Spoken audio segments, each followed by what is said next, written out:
Yehova o lo malama ia ma lo uola tanga.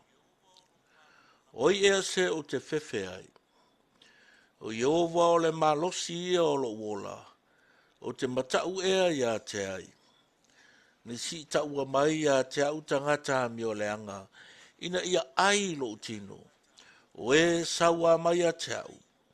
O na tau sua i leo i la tau ma la tau pa uu.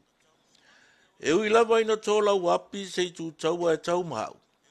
E le fefe ai lo uloto. E ui na si tia staua ia te au o te loto tele lava i le mea. The Lord is my light and my salvation. Whom shall I fear? The Lord is the strength of my life. Of whom shall I be afraid? When the wicked came against me to eat up my flesh, my enemies and foes, they stumbled and fell. Though an army may encamp against me, my heart shall not fear. Though war may rise against me, in this I will be confident. Hallelujah.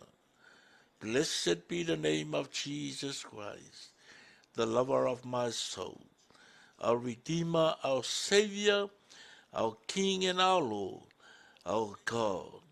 You deserve all the worship, the adoration, and the exaltation. May your name be exalted, be glorified in all the praises from the depths of our hearts.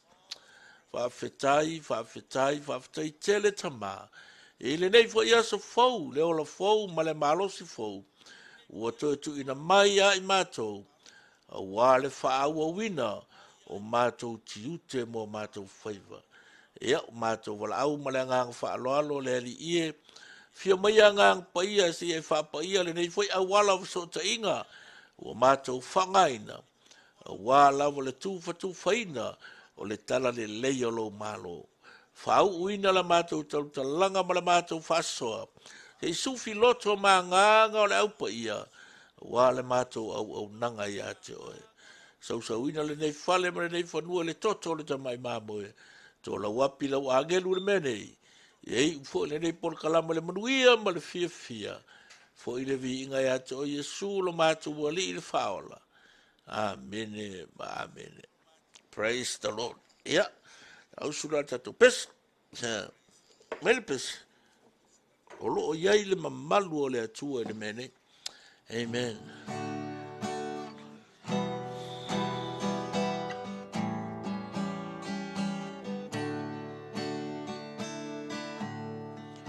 Olo o iai le mamalu o le atua i le mene. Au falongo ina lona mana anga lelei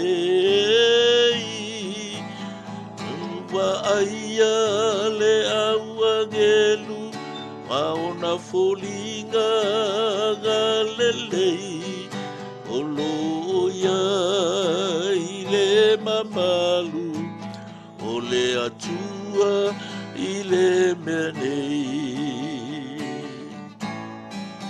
Olo o ia i le mamalu, o le atua i le menei, wa o falongo i na lona mana anga lelei.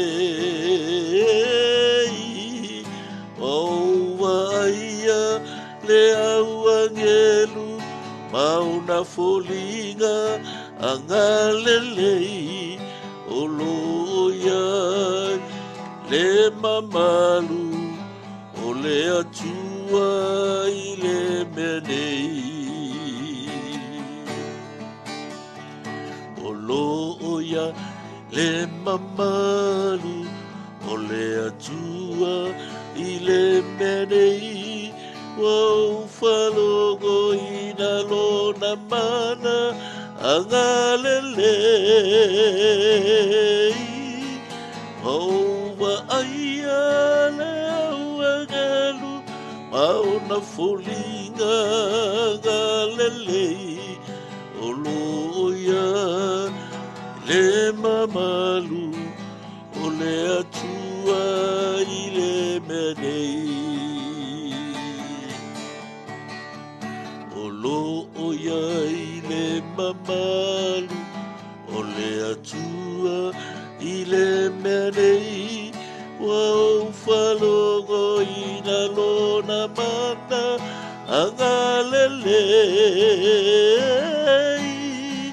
o wa aia le au angelu maona folinga anga lelei o loia le mamalu o le atua i le menei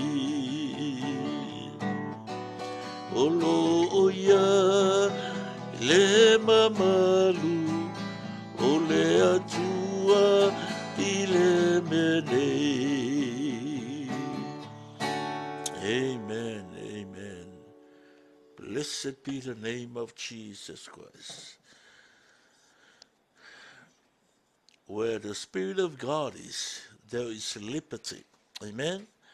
O le meo iei le nganga o le atua, e iei le saolatonga. Ai a whai tātou te tāpua ia te iei le nganga a tō mara whamaori. E whapena a whai ona iei whatasi mai ia, malona mamaru. Yeah, praise the Lord. Ia vi ia le atua le nei whai tai a whau. A whai le ali o tātou o lia mai le nei aso whau. Le olo whau ma le malosi whau. I le alofa ma le anga le lei o tātou ta pa au le langi. Ia whata alofa whau le tātou ainga o eo mwhai o na tātou mafuta le nei tai au. Ia, ta lainga ia sewa muri whatonu leota, ia pe fo ia sunga le ri a o ia. Church efu, fionga ia afumusanga, ia pe fo i le whatua ia Eseta Fleming mai St. Mary's, ia le li, whaftai le tua, le olo fau, ma le malos fau, ia o tātou to e maua le nias fau, amene, praise the Lord, ia,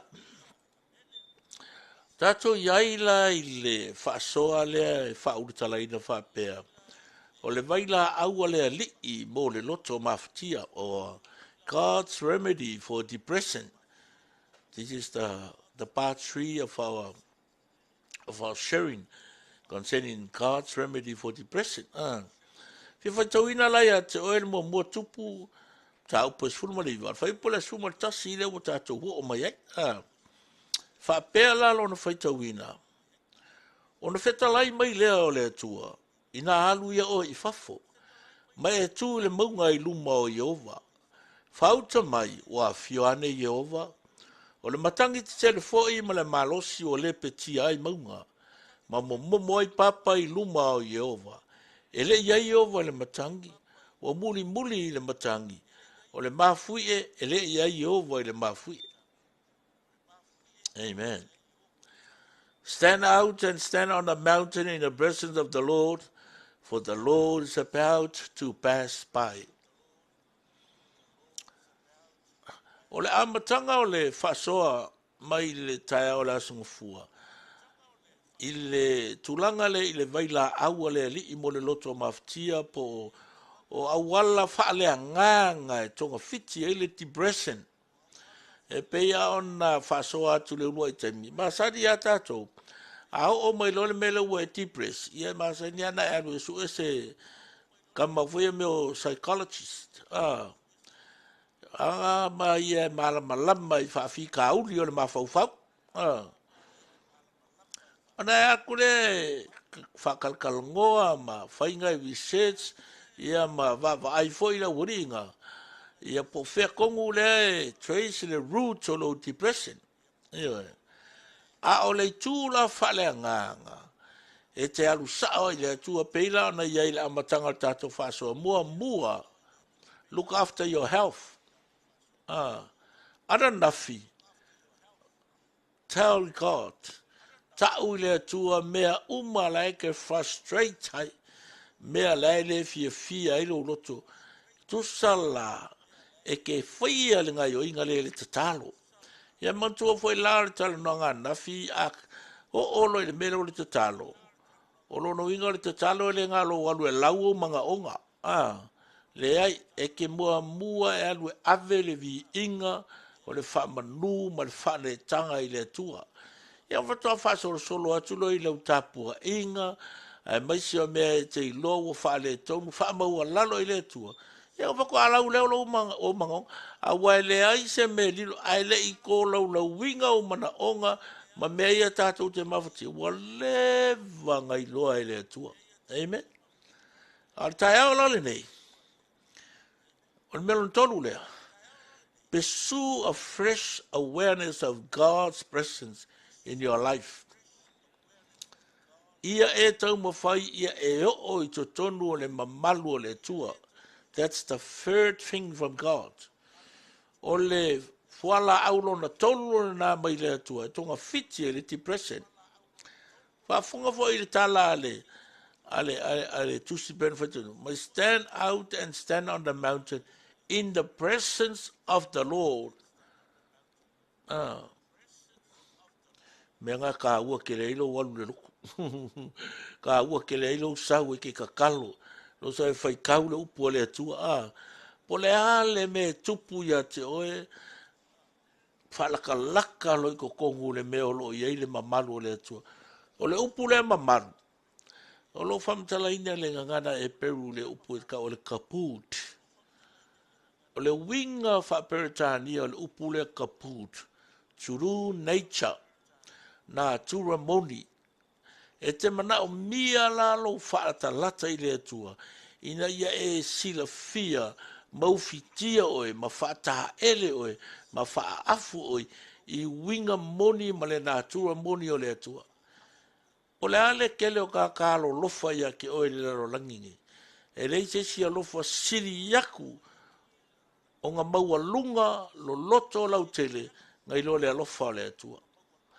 O la fo le kele o mele la langi ngai ke au mai le file mu mo le fia ye ke na o le tua la vai malie ato to lo manao ma maua ye o le to file mu mai le kele o fa fela ve yo le ola o I fo ye te maua ile me ka o le loto maua lalo ma le me ta o le loto fa mangalo o I fo ye te la ngona ile le ato atoa wa mapu ma to manga ye lo loto mai maftianga mai le fefe fanoa noa atu vale popole ma le le mautonu wa me ye ma fu nga ti preska ko e o mai lo me ye ya te oe fefe le maukongu fangoa ngoa wa kele fesili lo mafofo a wole mfinga e kadia na so mai lo la ye le tua pe o le tala perfecta ala apostolo Jacob.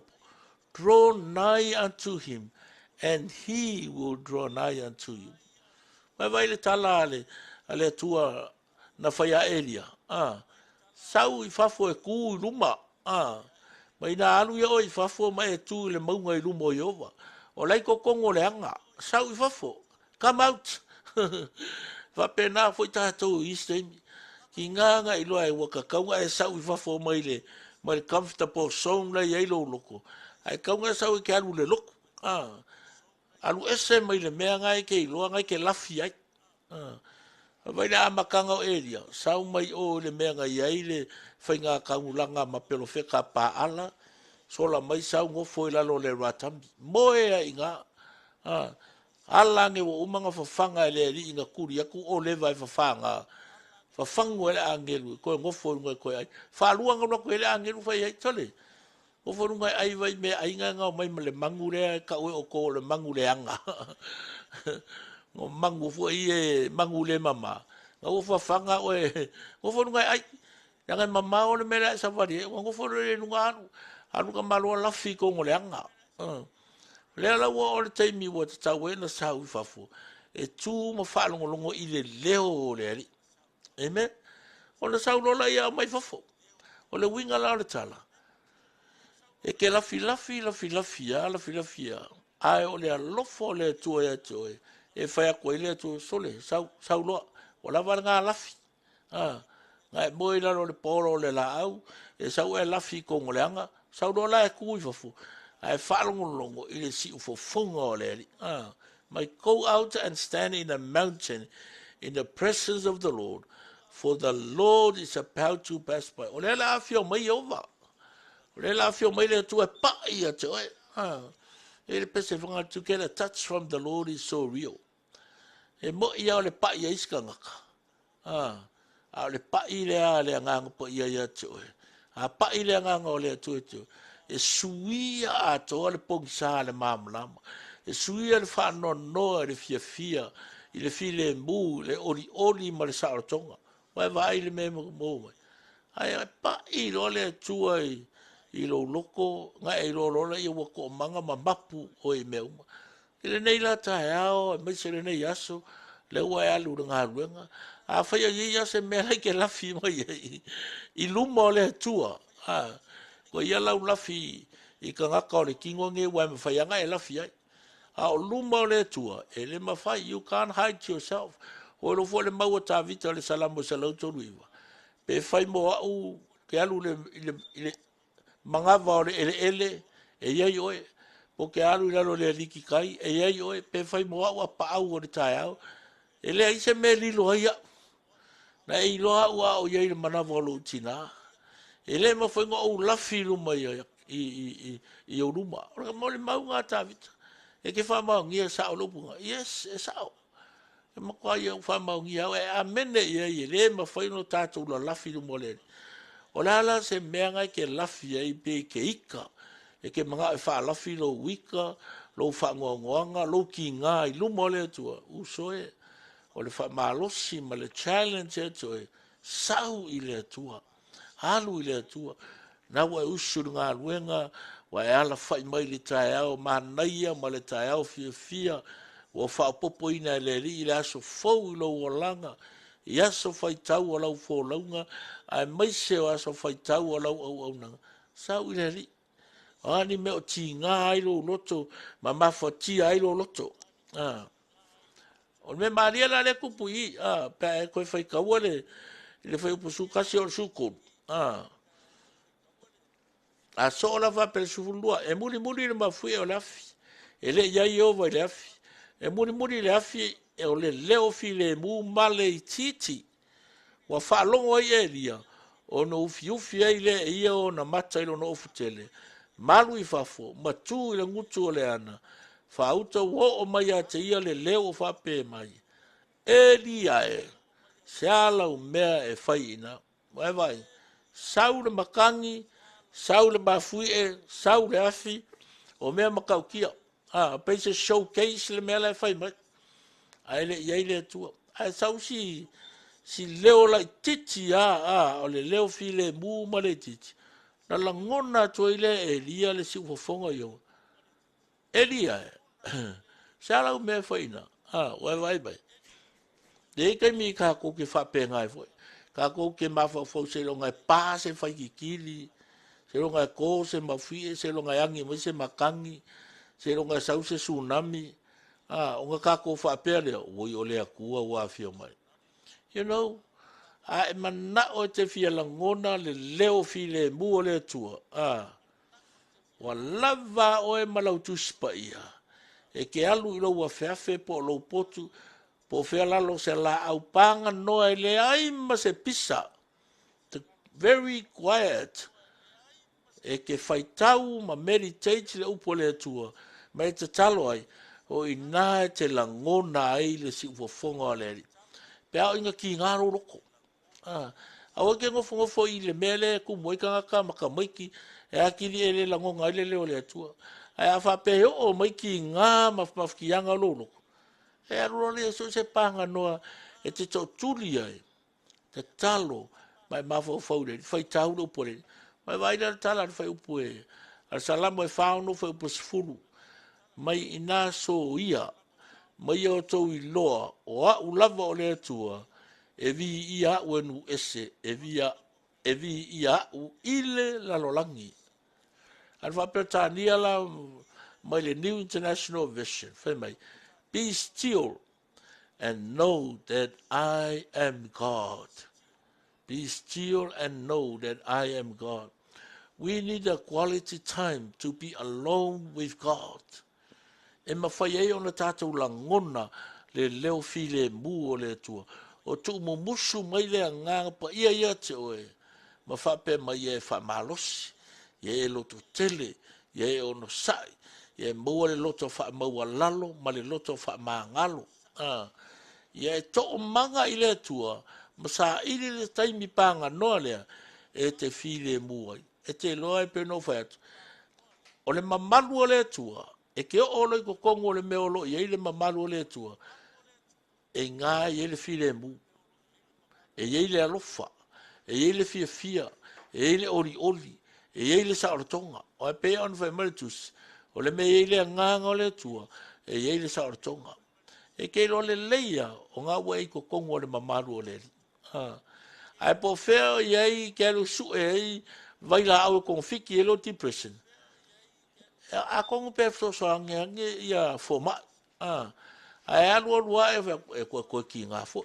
e ko i ka fo e ko fa ngo fo e le fie fo ai sau i le tua fa la ka le ri pe o le mau ala apostolo Jacopo e ke maua uma me ia pe ono tartala atu ia te oe langa o le ri e kea mo na tangata e alofa e ufi i ona tangata ma fa pale i ona tangata so le tai ao lana nei pursue a fresh awareness of God's presence in your life ye tau mawhai ia e o i to tonu o le mamalu o le tua e whata ele, wha ofu wha la ei oe i lona lofa tūnoa ma lona anga lelei ai maise o lona file mu ma lana pui ngā malu ia te ia anga le mai le tua ia te oe ni aso e tawhea ia i tiute ma whaiva ma ngā ruenga o le nei aso e whape fo i a onga nei whanau i o tātou nofo i lalo o le pa ia o le tua ma le mamalu o le tua e tātou te tō manga mo tātou mapu ai. Hallelujah. After ita mai le nei tae au e whamanatu mai a te mātou e au ino mātou ese mai i vaenga o le o langa o lo mātou la lafi ai ai o mātou whaalata lata atu ia to e ina i o maua i le file mu le alofa le oli ma le saolatonga ina ia vi ia lo sua fa Yesu i la mātou o nanga mo mātou olanga ia whamanuia i lo nu o tangata o le a ngā lulue o e ua ngā lulue whape foi nei whanau ia onga i tāpua inga mai mauta malawa mātua nei tua sina o le atunu ia e maise foi o au o na tutofi o le tana lelei whape foi o una missionary tawhai fia o le Rolani o lo fe tawhia iai ono le tala ina o le tana lelei o lo malo ia anga lelei mai foi nei atunu i lona ele i lona tamau ainga mo na atina e maise o na taitai mo na tangata anu